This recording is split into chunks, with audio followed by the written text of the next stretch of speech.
Good evening, everyone. Welcome to another episode of Odd One Out. Let me go ahead and say I'm here with my wife and our baby girl back there who is going over our notes, by the way. Yeah, she stole my notes. So, definitely have a lot to talk about as far as the leak goes. It already made its cycle around the news, so I'm sure you've already heard it by now. If you haven't heard it by now, I'm glad you're tuning in. That way you can get some news. So, a little quick breakdown of how this video is going to go. I'm going to go off on a little bit of a rant, controlled, talking about the leak. Ashley will chime in however she sees fit, and then she's got some things that she wants to talk about that our daughter's currently reviewing now. She's our managing editor's editor, and she'll sprinkle in a bunch of topics that she's always doing her research, and then I'll come back and just give some little tiny sprinkle tidbits. She'll give us the good news, and then I have an announcement at the end of the video. Okay. So now that we got the groundwork all laid out, you can turn off the video. Have a good night. No, I'm kidding. So, the leak.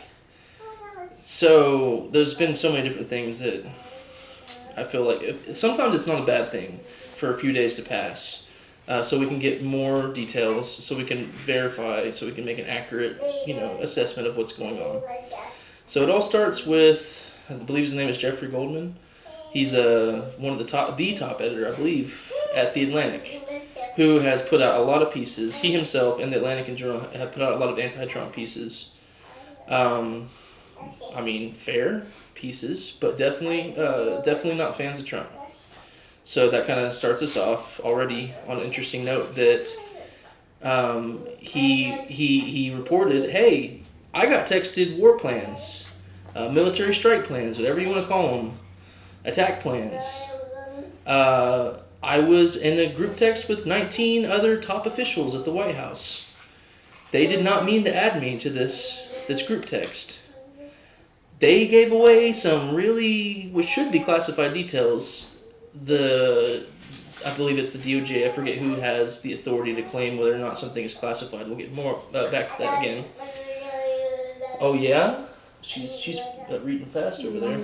So anyways, all that to say, he was added to the text incorrectly by Michael Waltz, and Pete Hegseth, our Secretary of Defense, texted out attack plans.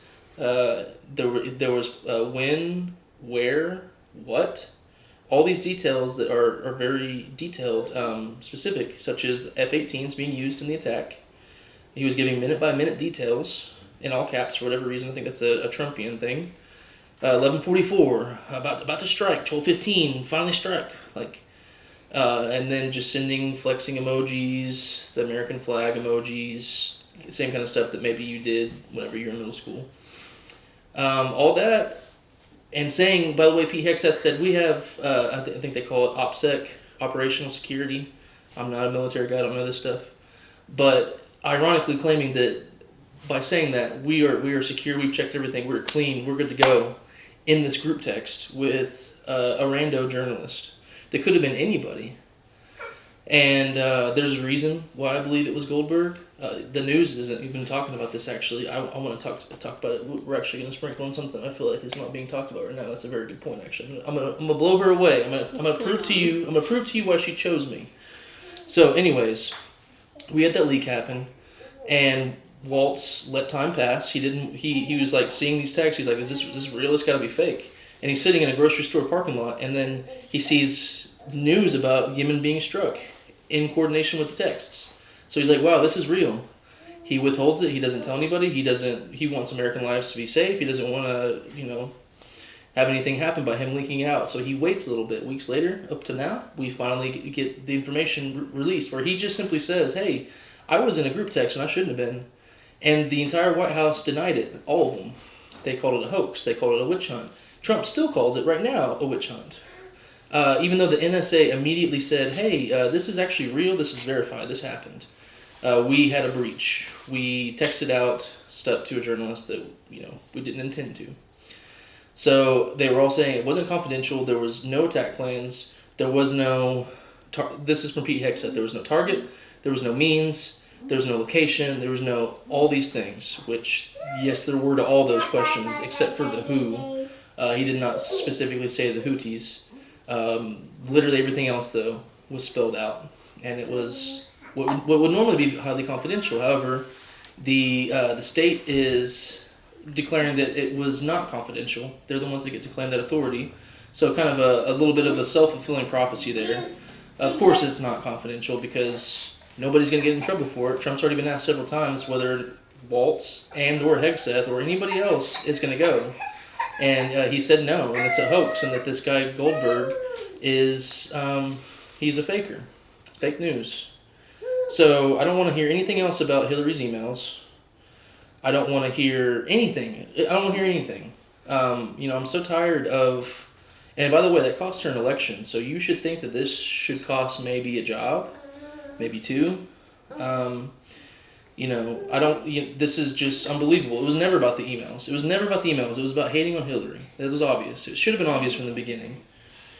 And you had J.D. Vance also in the conversation, who hilariously, and I don't see the media asking this, I don't know why they're not, hilariously saying, I don't think that the president comprehends what this is going to do. He was disagreeing with the strike, saying, it's going to impact gas prices either a good amount or significantly. And that it contradicts entirely his message with Europe. So there were all these contradictions going on in there, total negligence, total framing of the journalist. The journalist is just living his life and gets all these texts. So just an unbelievable confidential slip of highly classified material, what would normally be, but the state decided to not claim it as. Totally negligent. I don't want to hear about her emails anymore.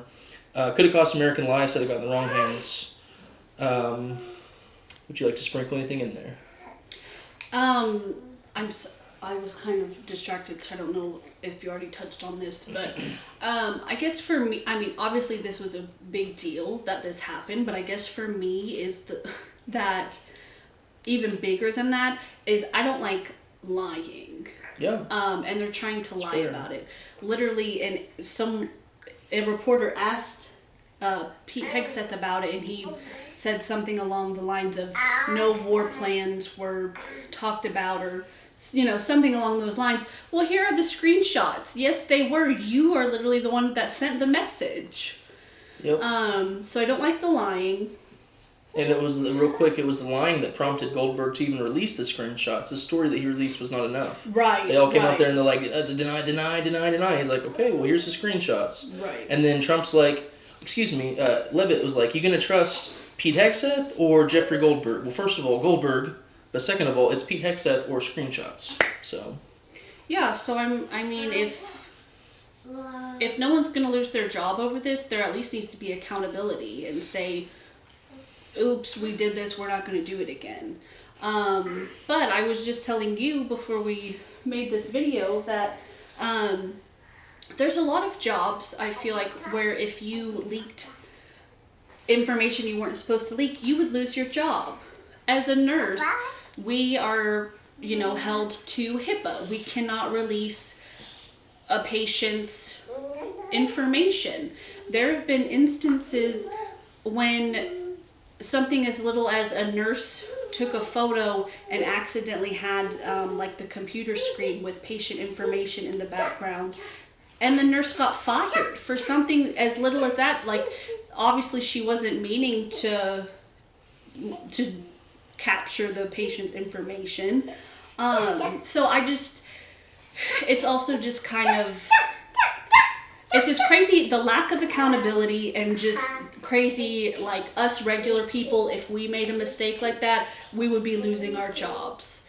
And it's like these people in power can just get away with whatever they want. So.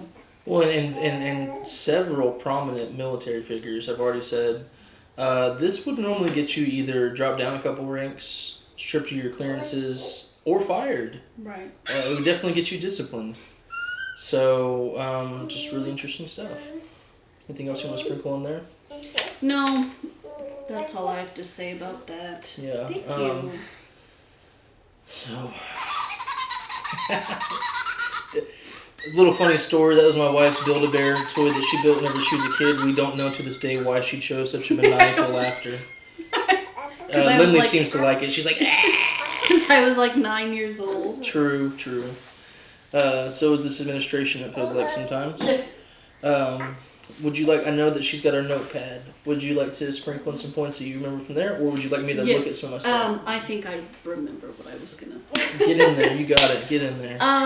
Get in there like Pete Hegseth's text. I just wanted to, we have discussed this before, because there was a bill that was going to be proposed about it, but now there has been an executive order signed, basically saying the same thing. So we had previously talked about, they were calling it the either SAFE or SAVE Voting Act. SAFE Voting Act, which was where they wanted people to have to prove U.S. citizenship to be able to register and to be able to vote. Well, now an executive order has been signed saying the same thing.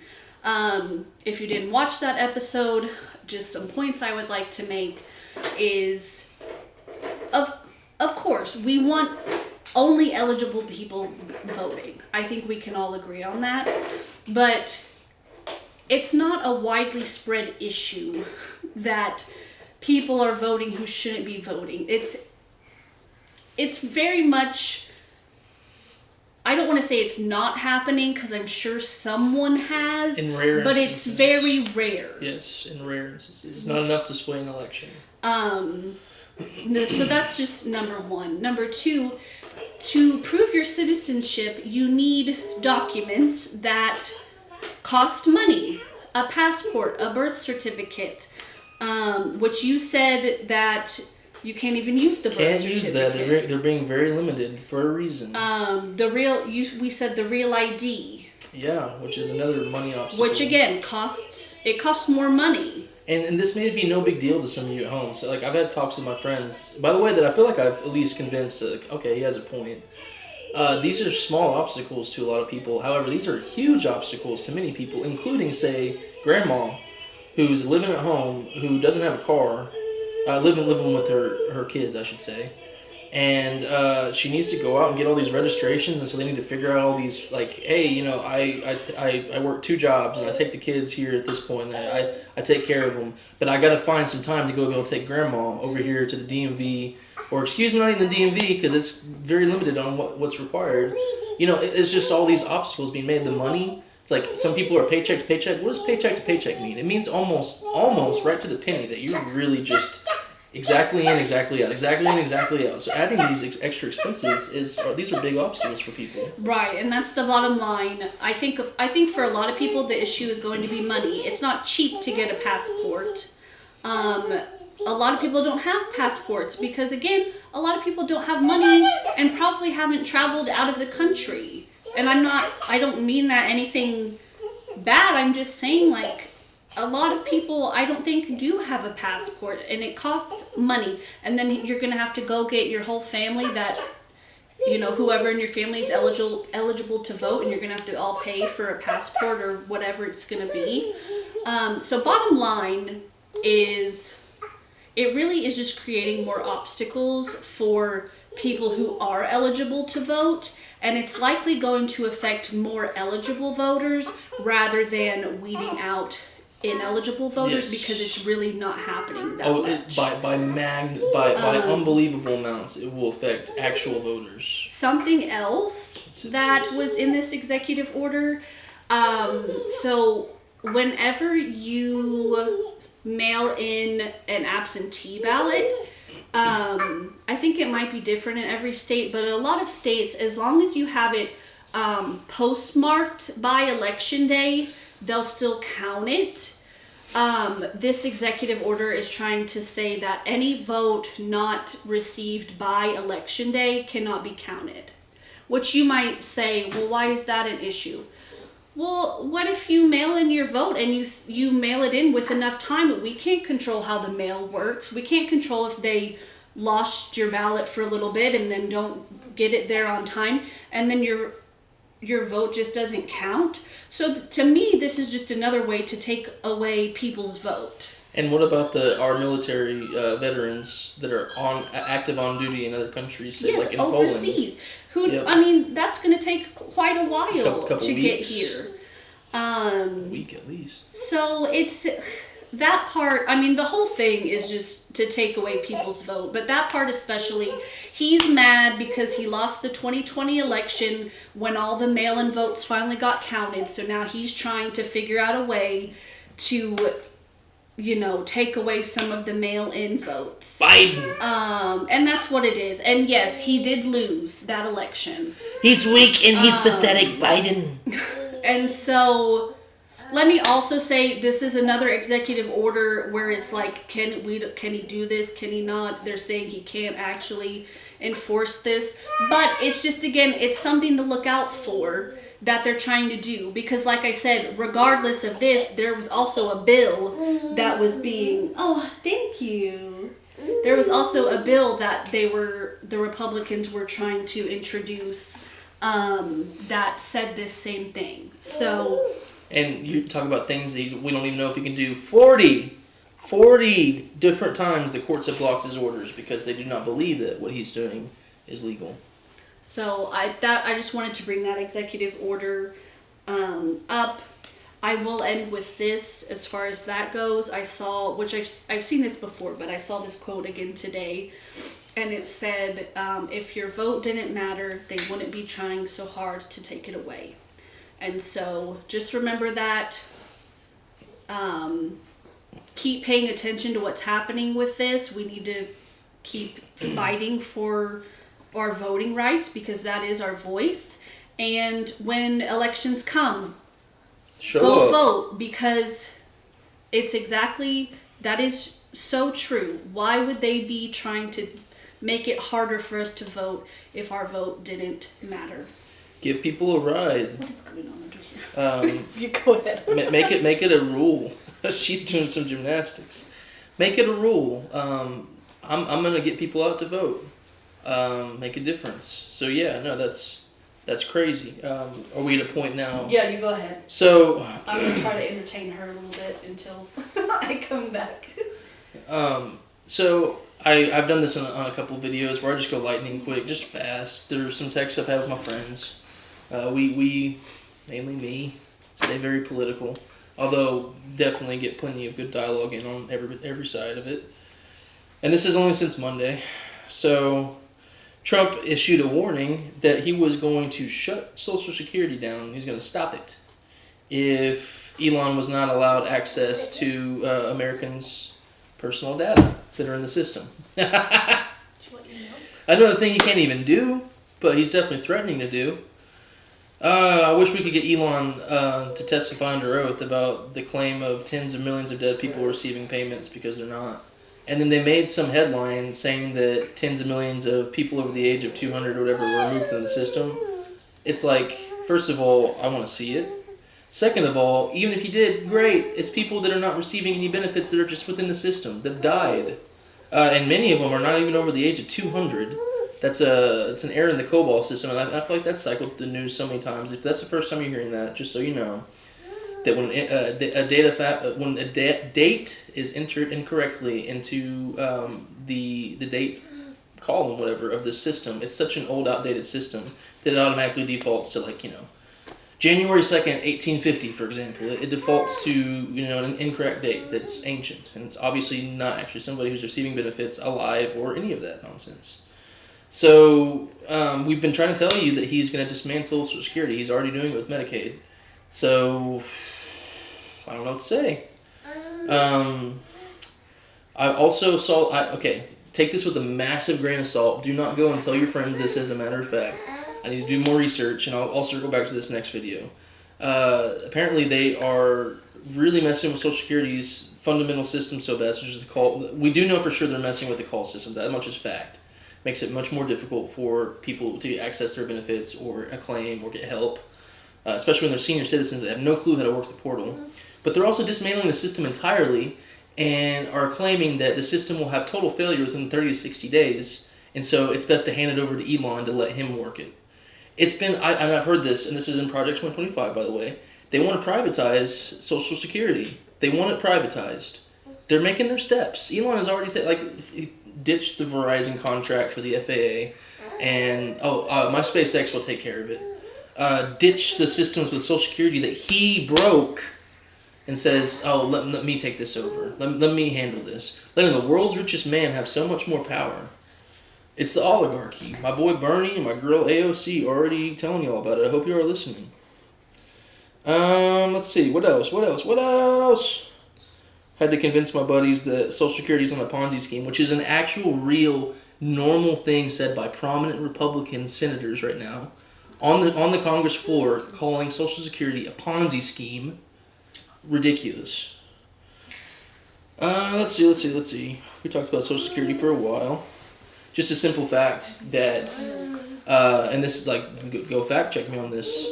One of the top, if not the top, factor for the Great Depression was senior citizen poverty, which was about 35%, I think. Social Security limited it down to 10%. Fact, as of 2010, so if this is outdated, but it's way more modern than World War II, whenever Social Security, or pre-World War II, whenever Social Security was created. 2.7% of those age 67 and older, old enough to receive Social Security, that do receive Social Security, are below the poverty line. Only 2.7%. How many age 67 or older that are not on Social Security? 44.7%. You tell me how effective Social Security is. You tell me how effective it is. You tell me if it's a Ponzi scheme based off of that. That's insane. Again, like the Great Depression main component being societal poverty. You got the rich barons out there, but what good is it whenever you're driving around on a broken street and going to an empty grocery store because nobody's surviving except for you? Talking to you, Elon.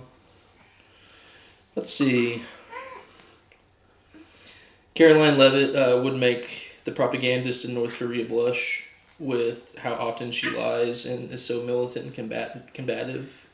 Where I bought the pathetic and weak Biden administration, that's actually something that she said yesterday. I can't believe that rhetoric is coming out of the White House. Okay, what else?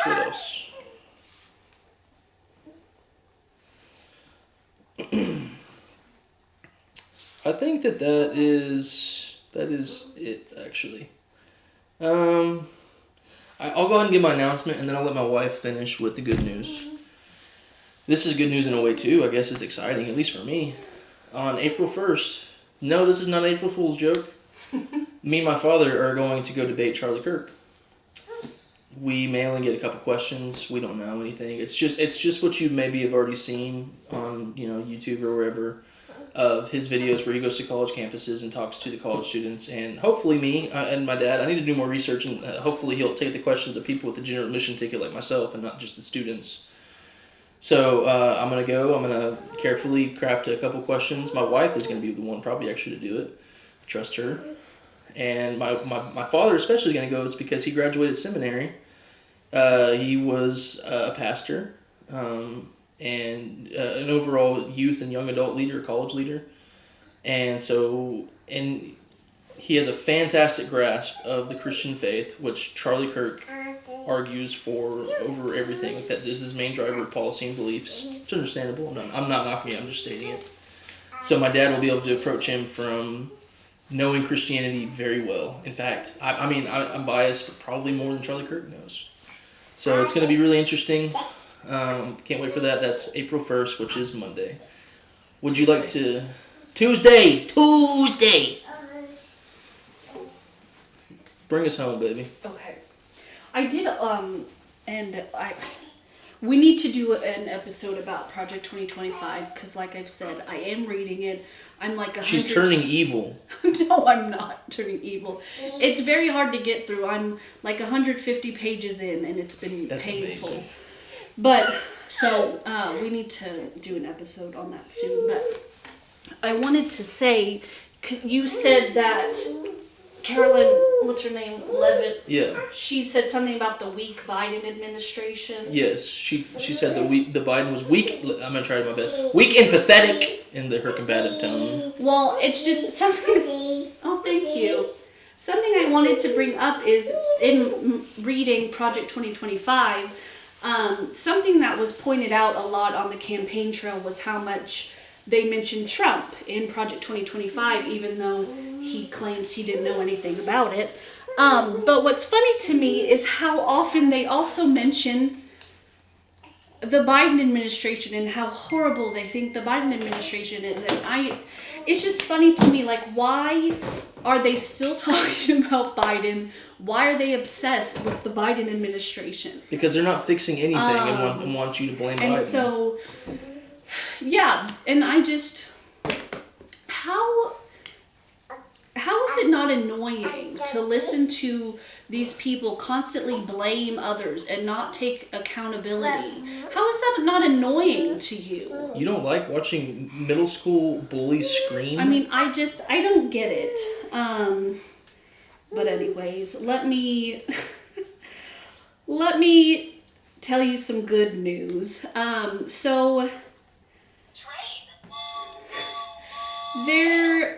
So speaking of the Biden administration, they had an effort going on to regulate ghost guns, which, if you don't know what that is, basically you can get a ghost gun kit, and it allows people to obtain parts needed to assemble firearms. So it's unregulated guns. No serial number? Right, like they're getting kits and then making the guns, basically. And so there was an effort to regulate this. I don't know the background details, but I guess there was some case that was trying to reverse that. It went to the Supreme Court. The good news is that the Supreme Court upheld that and said they are guns, they need to be regulated. Which I think is a win. There's a long way to go as far as the gun issue that we have in this country, but that is something, if it were to go the other way, I think it could have made, I am pretty positive that it would have made things a lot more dangerous than they already are for us. And so upholding this was a win as far as the gun issue in our country. So. You want to know something I can say without looking up, but I'm 100% confident it's true? Lives will be saved because of this. For sure.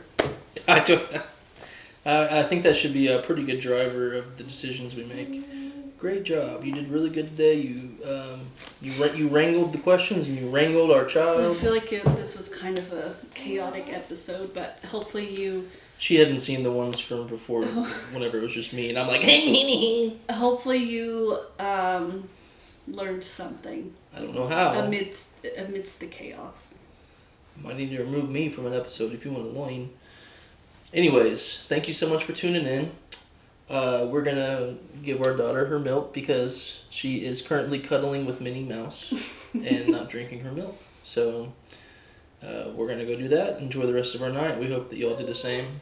Thank you for tuning in, and we'll talk to you soon. Odd one out. Bye.